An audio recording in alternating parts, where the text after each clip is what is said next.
Young Americans are drowning in credit card debt. New data from TransUnion found the average credit card balance for 22 to 24-year-olds was $2,834 in 2023. That's 26% more than millennials carried at the same age. The Wall Street Journal, who first reported on the data, said, quote, "The rising debt load largely reflects a surge in prices for food and shelter at the start of their careers, coupled with a larger percentage of Gen Z who graduated with student loans. Plus, the average U.S. median rent has gone up nearly 22% over the past 4 years, coming in at a whopping $1,987. Meanwhile, the median annual wage for recent college grads in 2023 was $60,000, only slightly above the 2022 average of $58,000. This comes at a moment when the economy is front and center as the 2024 election approaches." Yikes! That's a lot of money. That is a lot of money. It's a scary situation when, you're trying to start a life and you have to give over, in many cases, a third of your income for rent. And in a lot of the inflation metrics, sometimes we take out food and energy, sometimes we take out housing. But when we get a full look at what it's like to live in America today, the grocery bills are high and the housing bills are high. And this is the first thing on people's minds. Am I going to eat? Am I going to have a place to go home? Am I going to get evicted? And so while there are other economic indicators that suggest inflation is cooling off, the figures that are most important to people are still staying pretty hot. The prices are still pretty high. And I would point to the fact that we've seen the private sector, so households and businesses, go into more debt when the federal government is spending less. The money has to come from somewhere for the economy to continue growing. And it's either going to be an injection of federal funds. This doesn't have to be spending like stimulus checks, but rather projects that banks aren't incentivized to put money towards because they prioritize profit. And sometimes we want stuff that's not super profitable, like good education and good transportation and smooth highways to drive on. And so I think what we're experiencing here is we had Biden bragging about having a record collection year.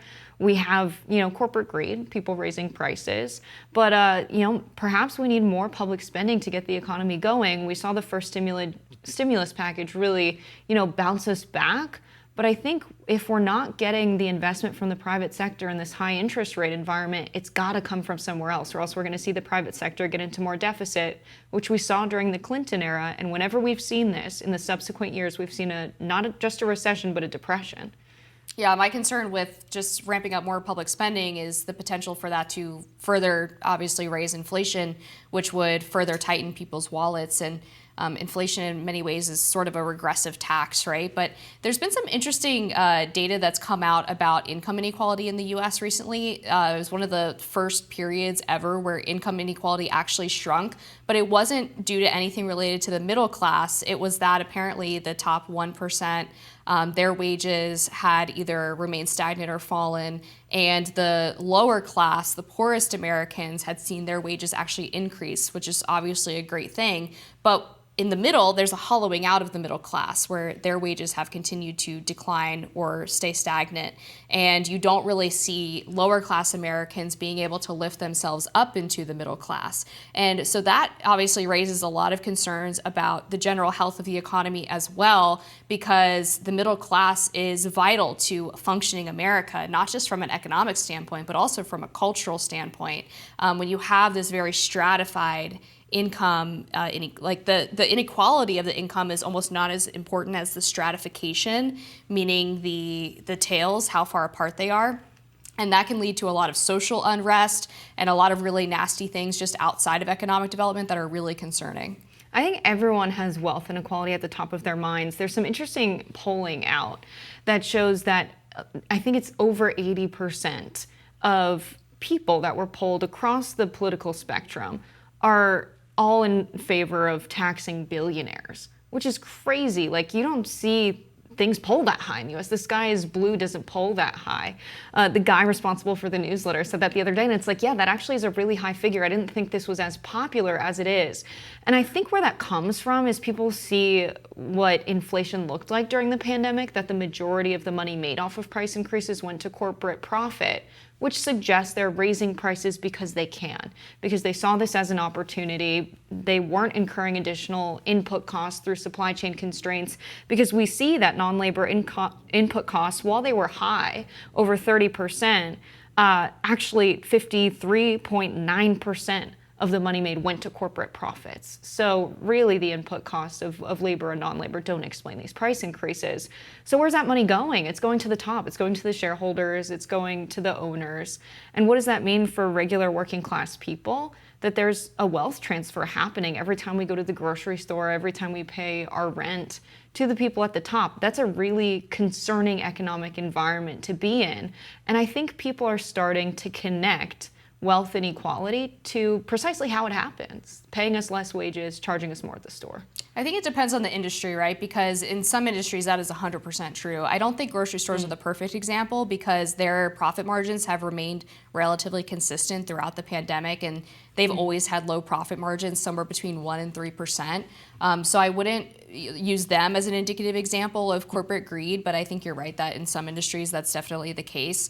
On the question of the numbers from this data that's reported in the Wall Street Journal in regards to the value of a college degree, I think that this is going to cause a lot of younger people to question really the value of college in general and whether it's even worth going.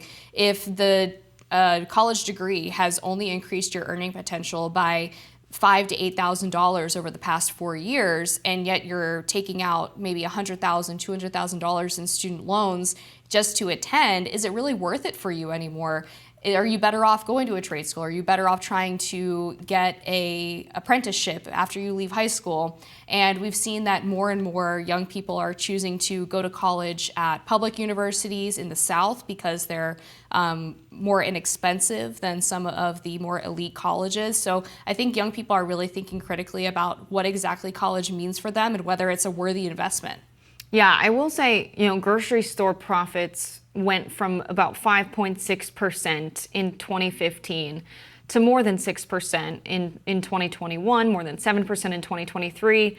So the FTC's calculation did fix for these labor costs as well. And so when we look at this, profit, it's not as big as Amazon, who saw a 220% increase. There, are other companies, people were shopping online a lot. They were avoiding the grocery store during the pandemic, and that you saw Amazon grow tremendously. And young people like the technology. They like ordering stuff from Amazon. They like getting it fast. They like using their phones. But I think a lot of young people are going to change their consumer behavior very soon. We see smaller movements like this on TikTok, and I think they're starting to connect the personal debt they have to the people who made money off of it. And there's this big problem of the rate of return on capital is much faster than the rate of return on just working with your hands, doing labor. And during the pandemic, we had this conversation around essential workers, the people we need to get basic stuff done, that they were the best. And it's true, we need them for the economy to function, but we don't pay them like we value their labor for what it is. And you have a lot of very wealthy people investing their money and making a ton more without lifting a finger. And I think that's something that wherever you are on the political spectrum, it pisses you off. Because in the US, we have this sort of sentiment of, you get what you work for. And I think when we see that degrading, that's when people are really going to start questioning this. Yeah, the pandemic was very radicalizing for a lot of people, both because of who and what was designated essential work, but also because, as you pointed out, companies like Amazon sort of deliberately lobbied for policies that shut down small businesses when they knew that they would be able to survive and thrive under those conditions where all of their competitors would be priced out of being able to make it through that sort of 2 to 3 year period. And obviously people view that as fundamentally unfair and as a great example of crony capitalism, where the government was really picking winners and losers and allowing the top of the top companies to profit at the expense of small businesses, which really are supposed to be the heart of the American economy. We're going to leave it there. We'll be back. More Rising after this.